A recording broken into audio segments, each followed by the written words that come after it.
Welcome and thank you for joining today's sessions. In the next minutes, I'd like to give you a quick overview about how the topic of sustainability and purpose have been displayed at the CES 2023, a topic which is highly relevant and present at consumers' mind. CES 2023 didn't much focus on new product releases, but visitors in Vegas could witness how different devices working together for example, to save energy. That means the purpose has been often embedded into the solution which run on a particular smart ecosystem. If you're keen to learn more about smart home products and their appearance at CES, please join my colleague Nevin Francis' review on this part. However, with regards to sustainability, the message was that the pure installation of smart products already helping the environment. Apart from that program, with regards to circular economy or reduction of carbon footprint evolving more and more as a hygiene factor into corporate communications, rather than being a topic which stands out. Last but not least, another focus was on accessibility of products or solution, for example, for impaired people. You may find also examples for this in the review of Ines Hager about Metaverse and AR/VR. Let's look onto some examples. Please regard that the following are random examples and not complete. There have been many others, however, for the purpose of this call, we can only look at a few. When we look at the point on how sustainability is driven by smart home ecosystems, the examples of LG and Samsung are exemplary. Samsung had their booths sliced into themes and how devices from their portfolio working together, which is already good for the environment as long as you follow Samsung's communications. That means that a single product has little effect, but the connection of many is significant. All of this is embedded into the experience, which, with the words of Samsung's VP for the Corporate Sustainability Center in Heechang, is creating effortless, everyday sustainability for a healthier and more livable planet. You could compare that with modular systems out of home appliances and or entertainment products working together. Speaking of modular systems, LG has shown how that may work in the future on single devices. The ThinQ app emphasized with the upgradability of single devices at this point through software updates. As an example, you may be able to install further certain washing programs, for example, when you now have pads, which often means a lot of hair on your garment and may require, as I said, an additional washing program. However, LG is also claiming that in future you could even upgrade certain hardware on the washing machines. They haven't posted how that may look like or when it comes, but certainly it's a way to extend the life cycle and reduce waste in the future.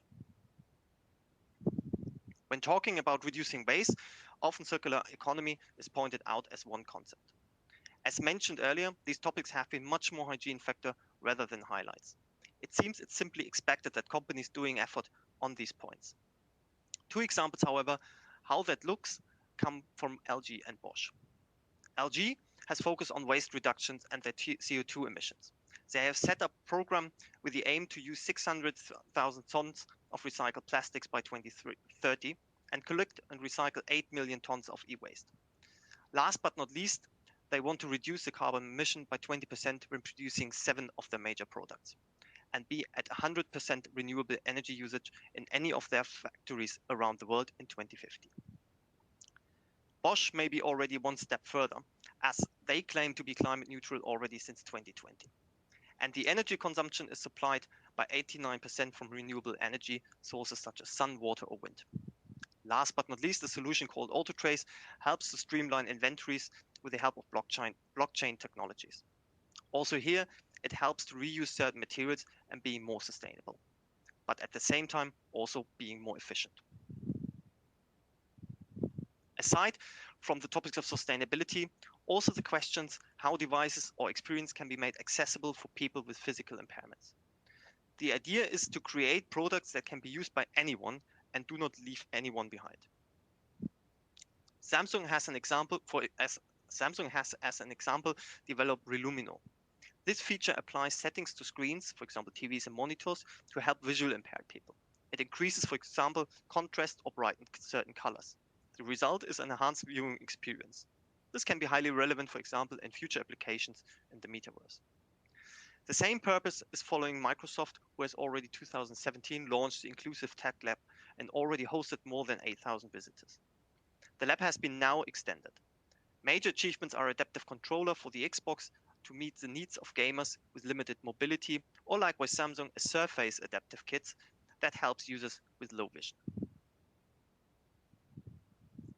To summarize this little flight over CES 2023 and its focus to say sustainability and purpose, we can conclude that these topics are today mandatory. The industry is focusing more and more on network effects that are created by combining all devices, from washing machines over lights or TVs, into one ecosystem which effortless for the consumer saves energy. Inclusion and diversity are the second area, which certainly just has started to pivot into the focus of the industry. With the expansion of metaverse, we can also an expansion of this topic. Last but not least, the push of consumers, but also governments will ensure that all of this stay as a priority for manufacturers. And with this, I'd like to thank you for the attention and hope that I was able to give you an idea about CES 2023. In case of questions, please feel free to reach out to GfK.